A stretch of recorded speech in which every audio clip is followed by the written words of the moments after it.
मित्रांनो, मनोजदादा जरांगे पाटील आजच्या घडीला स्वतःची काळजी न करता डोंगरदऱ्यामध्ये फिरत आहेत आणि मराठा समाजातील ज्या युवकांवर एखादा ऍक्सिडेंट मध्ये वारला असेल, त्याच्या घरी काही परेशानी असेल किंवा कुठलाही एखादा घटना घडली असेल तर मनोजदादा जरांगे पाटील समाजासाठी धावून जातात।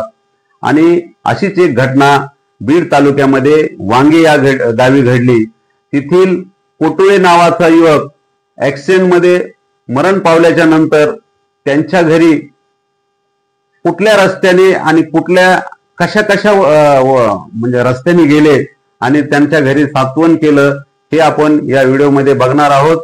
मी ॲडव्होकेट बापूसाहेब जाधव, मुंबई 24 तास या चॅनल मध्ये आपले सहर्ष स्वागत करीत आहे। तर मित्रांनो, हा व्हिडिओ पूर्ण बघा, कारण जरांगे पाटील हे अशा वस्तीवर गेले की त्या ठिकाणी साधं चालताही येत नव्हतं। गाड्या तर सोडा, गाड्या डोंगराने नेल्या आणि आपण बघताल की त्या ठिकाणची परिस्थिती काय होती आणि जरांगे पाटील त्या ठिकाणी कसे पोहोचले। चला पूर्ण या व्हिडिओ मध्ये बघा।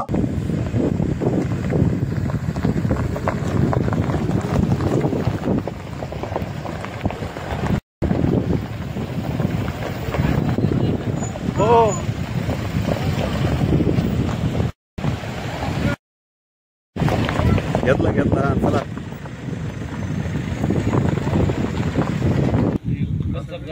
सगळे गरीबीतून वरती घर आणलं आणि हँड वेळालाच गेला बघा।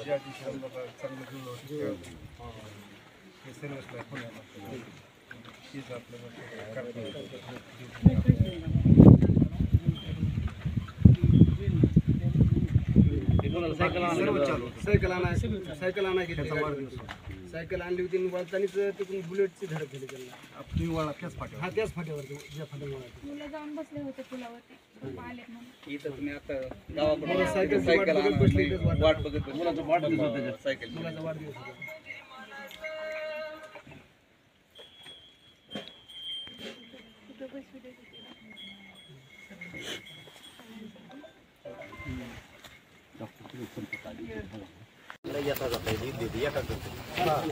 इकडे जायचं म्हणलं जायला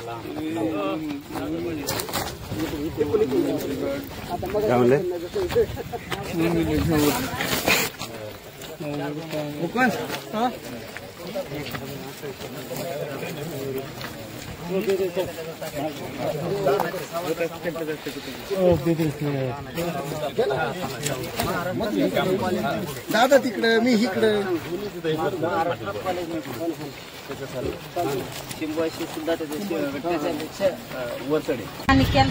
मित्रांनो, आपण हा आत्ताच पूर्ण व्हिडिओ बघितला असेल की अहोरात्र समाजासाठी झटणारे संघर्ष योद्धा मनोजदादा जरांगे पाटील यांनी या ठिकाणी जाऊन त्या कोटुळे परिवाराशी संवाद साधला आणि त्यांचं सांत्वन केलं।